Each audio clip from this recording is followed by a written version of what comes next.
bom dia, como estamos? Tudo bem? Nós Bom aqui, dia. mais um café hiperbárico, e hoje é um tema interessantíssimo que o Iriano vai nos falar sobre a importância da OHB nas infecções chamadas necrotizantes graves, agudas. Infecções, não se assustem, que ele vai explicar o que é infecção necrotizante, tudo direitinho, e vai nos dizer exatamente qual é o papel da OHB nessas infecções. A palavra é sua, doutor Iriano. Então, Marcos, normalmente esse tipo de infecção são infecções realmente muito graves e muito progressivas e rapidamente progressivas, né? Especialmente a fascite necrotizante e a gangrena de Fournier, né? Que pega a fáscia e se expande rapidamente do sítio inicial, provocando uma sepsis bastante grave no paciente e com lesões extensas de tecidos moles, né? Isso inclui a síndrome de Fournier, a gangrena gasosa, a gangrena necrotizante de tecidos moles, a, a celulite necrotizante, e são doenças bastante agudas, bastante graves, né? Esses pacientes, quando se adiciona a oxigenoterapia hiperbárica ao tratamento convencional, quer dizer, ao desbridamento dos tecidos moles, a antibiótico terapia adequada, a melhora desses pacientes é dramática, é muito eficiente a adição. Os pacientes saem rapidamente do seu quadro séptico pela melhora da cicatrização e da resolução da infecção. O que dificulta um pouco o uso da oxigenoterapia hiperbárica nesses pacientes é a necessidade de transporte, né, de pacientes que normalmente estão hemodinamicamente instáveis, com uso de amina vasopressora, e tem que se avaliar muito cuidadosamente o transporte desses pacientes, que normalmente o paciente, quando é transportado, ele piora, né? Ele se torna mais instável. E a própria manipulação, a entrada na câmara, aumenta a pressão, equalização das cavidades aéreas, né? Isso tudo dificulta bastante a aplicação.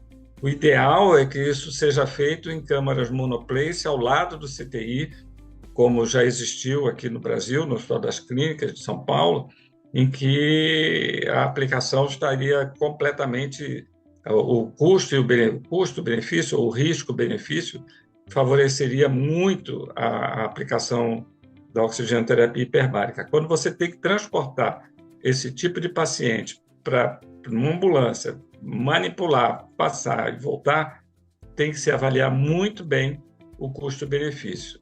Mas mesmo depois que esses pacientes saem dessa fase mais crítica, que deixam de usar vasopressores e ficam um pouquinho mais estáveis, a oxigenoterapia hiperbárica deveria ser adicionada, porque favorece muito. Esses pacientes normalmente têm áreas cruentas bastante extensas, bastante comprometidas, e a oxigenoterapia ajuda muito na cicatrização desses pacientes. Então, tem que sempre se avaliar muito bem o risco do transporte e o benefício que terá. Mas, sem dúvida nenhuma, se tivesse próximo ao hospital ou dentro do hospital, eu não tenho nenhuma dúvida, e, inclusive, não se deve, claro que não se deve protelar o desbridamento desses pacientes, tem que ser bastante intenso e rápido, mas se por um acaso atrasar por qualquer motivo, deve-se colocar na câmara antes, se for não protelar o desbridamento, mas se o desbridamento for protelado por qualquer motivo, ter que aguardar cirurgião ou qualquer outro problema, e houver a oportunidade de botar o paciente antes dentro da câmara, isso também deve ser feito. Perfeito, Iriano. Foi muito interessante a sua colocação. Vou falar uma coisa para você, isso A primeira câmara hiperbárica que eu vi, há muitos anos atrás, mas muitos anos, não vou falar quantos anos, porque senão vai dar uma dica aí do nosso tempo.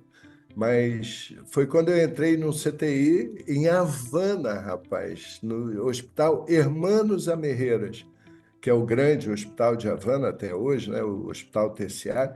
E ao lado do CTI, antes de entrar no CTI, você entrava num espaço em que havia uma câmara monoplace. Aí você abria uma porta, câmara monoplace, abria outra porta e entrava no CTI. Isso foi a primeira câmara hiperbárica que eu vi e com essa lógica. E depois o Einstein também colocou uma câmara que era ao lado, exatamente ao lado do CTI. Eu não sei hoje se essa câmara se manteve, isso tem muitos e muitos anos lá ao lado do CTI do Einstein, porque isso é muito claro. Indicação absoluta nos casos de infecções, dessas infecções necrotizantes, gangrena de Fournier, síndrome compartimental, mas sempre sob segurança absoluta. Ou seja, avaliar sempre a possibilidade, se houver um transporte de um hospital para um serviço de medicina hiperbárica, aí então só depois que o paciente estiver totalmente equilibrado. Então, Iriano, só para acrescentar, eu trabalhei no Hospital Naval Marcílio Dias, que tem até hoje um grande centro hiperbárico, com 2 câmaras multiplace e com câmaras monoplace ainda funcionando, e muito bem.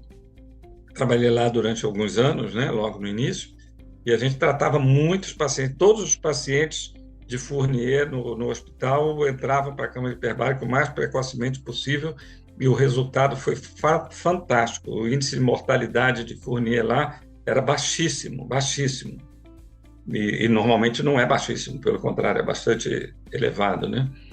E, é, se não desbridar logo e não colocar na câmara, o resultado é pior, certamente.